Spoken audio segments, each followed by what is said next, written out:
दोस्तों, आपका स्वागत है आपके अपने YouTube चैनल कनक आवाज में। धार्मिक कथाएं और कहानियां सुनने के लिए चैनल को सब्सक्राइब करें और पसंद आए तो लाइक करें।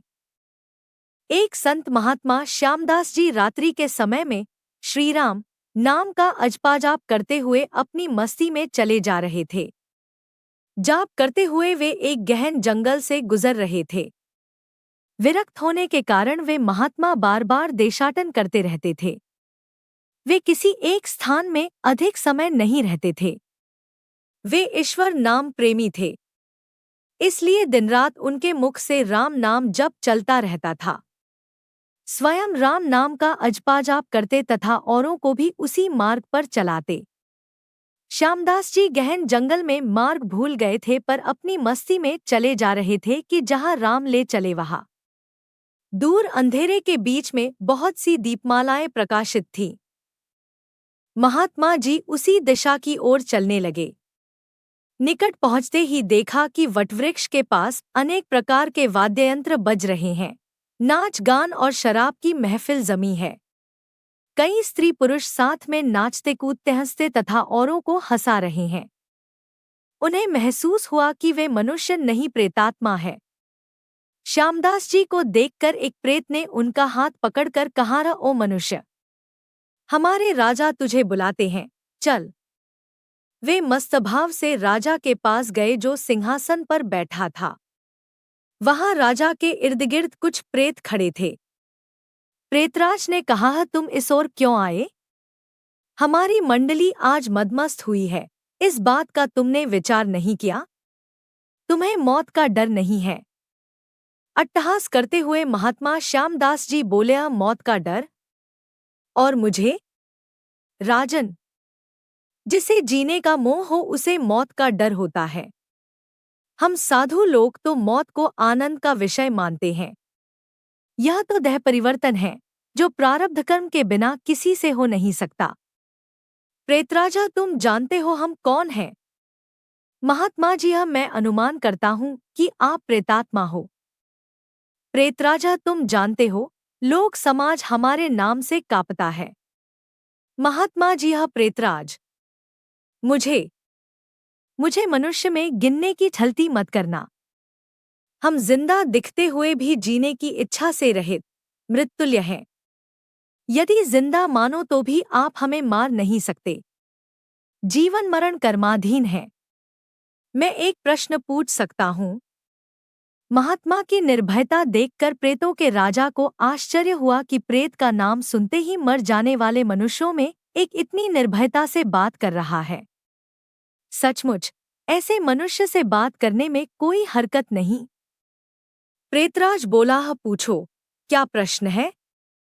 महात्मा जी, प्रेतराज, आज यहाँ आनंदोत्सव क्यों मनाया जा रहा है?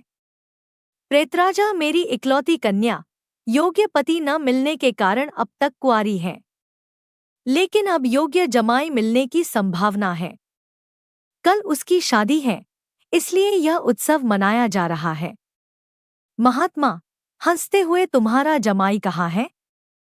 मैं उसे देखना चाहता हूँ। प्रेतराजा, जीने की इच्छा के मोह के त्याग करने वाले महात्मा, अभी तो वह हमारे पद प्रेत्योनि को प्राप्त नहीं हुआ है। वह इस जंगल के किनारे एक गांव के श्रीमंत धनवान का पुत्र है। महादुराचारी होने के कारण वह इस वक्त भयानक रोग से पीड़ित है। कल संध्या के पहले उसकी मौत होगी, फिर उसकी शादी मेरी कन्या से होगी। इसलिए रात भर गीत नृत्य और मद्यपान करके हम आनंदोत्सव मनाएंगे। श्यामदास जी वहां से विदा होकर श्रीराम नाम का अजपा जाप करते हुए जंगल के किनारे के गांव में पहुंचे। उस समय सुबह हो चुकी थी। एक ग्रामीण से महात्मा ने पूछा, इस गांव में कोई श्रीमान का बेटा बीमार है? ग्रामीण, हाँ महाराज, नवल शाह सेठ का बेटा सांकलचंद 1 वर्ष से रोगग्रस्त है। बहुत उपचार किए पर उसका रोग ठीक नहीं होता। महात्मा नवल शाह सेठ के घर पहुंचे। सांकलचंद की हालत गंभीर थी, अंतिम घड़ियां थी। फिर भी महात्मा को देखकर माता पिता को आशा की किरण दिखी। उन्होंने महात्मा का स्वागत किया। सेठ पुत्र के पलंग के निकट आकर महात्मा राम नाम की माला जपने लगे। दोपहर होते होते लोगों का आना जाना बढ़ने लगा। महात्मा, क्यों सांकलचंद, अब तो ठीक हो? सांकलचंद ने आंखें खोलते ही अपने सामने एक प्रतापी संत को देखा तो रो पड़ा। बोला, बापजी, आप मेरा अंत सुधारने के लिए पधारे हो। मैंने बहुत पाप किए हैं, भगवान के दरबार में क्या मुंह दिखाऊंगा? फिर भी आप जैसे संत के दर्शन हुए हैं, यह मेरे लिए शुभ संकेत है। इतना बोलते ही उसकी सांस फूलने लगी, वह खांसने लगा। बेटा, निराश न हो, भगवान राम पतित पावन है। तेरी यह अंतिम घड़ी है। अब काल से डरने का कोई कारण नहीं। भूप शांति से चित्तवृत्ति के तमाम वेग को रोककर श्रीराम नाम के जप में मन को लगा दे। अजपाजाप में लग जा। शास्त्र कहते हैं, चरितम रघुनाथस्य शतकोटिम प्रविस्तरम एकैकम अक्षरम पुण्या महापातक नाशन। अर्थातः 100 करोड़ शब्दों में भगवान राम के गुण गाए गए हैं। उसका एक एक अक्षर ब्रह्महत्या आदि महापापों का नाश करने में समर्थ है। दिन ढलते ही सांकलचंद की बीमारी बढ़ने लगी। वैद्य हकीम बुलाए गए। हीरा भस्म आदि ढीमती औषधियां दी गई। किंतु अंतिम समय आ गया, यह जानकर महात्मा जी ने थोड़ा नीचे झुककर उसके कान में राम नाम लेने की याद दिलाई। राम बोलते ही उसके प्राण पखेरु उड़ गए। लोगों ने रोना शुरू कर दिया। शमशान यात्रा की तैयारियां होने लगी। मौढ़ा पाकर महात्मा जी वहां से चल दिए। नदी तट पर आकर स्नान करके नामस्मरण करते हुए वहां से रवाना हुए। शाम ढल चुकी थी। फिर वे मध्यरात्रि के समय जंगल में उसी वटवृक्ष के पास पहुंचे। प्रेत समाज उपस्थित था।